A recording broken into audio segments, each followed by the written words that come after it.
उत्तर प्रदेश के उप मुख्यमंत्री केशव प्रसाद मौर्य ने कहा कि वैश्विक संकट के समय देश के प्रधानमंत्री नरेंद्र मोदी ने निर्देश नहीं दिया है, अपील की है। इसलिए मैं पहले भी कहता था कि राहुल गांधी और अखिलेश यादव को देशद्रोही तो नहीं कह सकता, लेकिन देशभक्ति पर संदेह होने लगता है कि ये भारत की ओर से बोलते हैं या भारत के दुश्मनों की ओर से बोलते हैं, समझ में नहीं आता है। इस पूरे मामले पर अखिलेश यादव और राहुल गांधी पर निशाना साधते हुए उत्तर प्रदेश के उप मुख्यमंत्री केशव प्रसाद मौर्य ने और क्या कुछ कहा है, आप खुद सुनिए उन्हीं की जुबानी। इसके ऊपर राहुल गांधी कह रहे हैं ये उपदेश नहीं नाकामी। अखिलेश यादव का भी यही बयान। देखिए, वैश्विक संकट के समय देश के माननीय प्रधानमंत्री जी ने निर्देश नहीं दिया है, अपील किया है। इसीलिए मैं पहले भी कहता था कि मुझे श्री राहुल गांधी और श्री अखिलेश यादव जी को देशद्रोही तो नहीं कह सकता, लेकिन देशभक्ति पर संदेह होने लगता है कि ये भारत के लिए और भारत की तरफ से बोलते हैं कि भारत के दुश्मनों की तरफ से बोलते हैं, समझ में नहीं आया करता। ऐसी भाषा देश नहीं स्वीकार करेगा।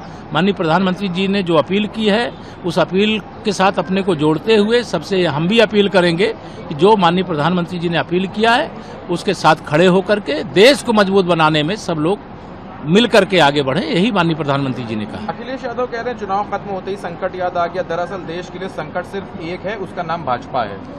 देखिए, श्री अखिलेश यादव जी का तो फ्रस्ट्रेशन बोलता है, लेकिन मैं ये जरूर कह करके यहाँ से प्रस्थान कर रहा हूँ आसाम में, जहाँ हमारी तीसरी बार सरकार बनी है, कि श्री अखिलेश यादव जी तीसरी बार जो सरकार बन चुकी है वहाँ की शपथ विधि में जा रहे हैं, और तीसरी बार सरकार जो 2027 में बनने वाली है, शपथ विधि जब भारतीय जनता पार्टी की सरकार की होगी तो आपको भी सादर आमंत्रित करेंगे।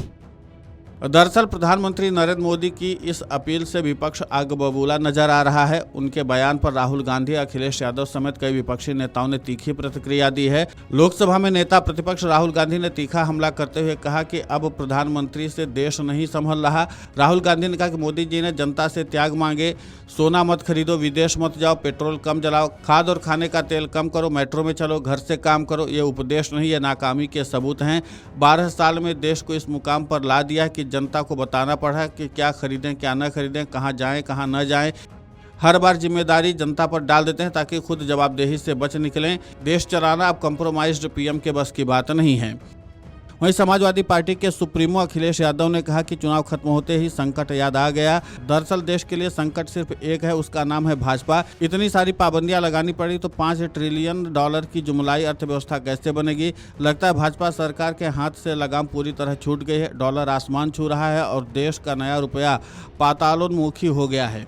और इसी के नाते से विपक्ष लगातार केंद्र की नरेंद्र मोदी सरकार पर हमलावर है, और उसी को लेकर के यूपी के उप मुख्यमंत्री केशव प्रसाद मौर्य ने राहुल गांधी और अखिलेश यादव पर निशाना साधते हुए उनकी देशभक्ति पर ही सवाल उठाए हैं। अब देखना महत्वपूर्ण होगा कि जिस तरीके से केशव प्रसाद मौर्य ने अखिलेश यादव और राहुल गांधी को निशाने पर लेते हुए सवाल दागे हैं, उसके बाद विपक्ष की ओर से इस पूरे मामले पर क्या प्रतिक्रिया दी जाती है, या खुद अखिलेश यादव और राहुल गांधी इस पूरे मामले पर क्या जवाब देते हैं। लेकिन इतना तो तय है कि इस पूरे मामले को लेकर के उत्तर प्रदेश का सियासी पारा हाई हो गया है। Video desk amarujala.com। अगर आप ये वीडियो YouTube पर देख रहे हैं तो हमारे चैनल को सब्सक्राइब कर बेल आइकन दबाएं, और Facebook पर देख रहे हैं तो हमारे पेज को लाइक करें।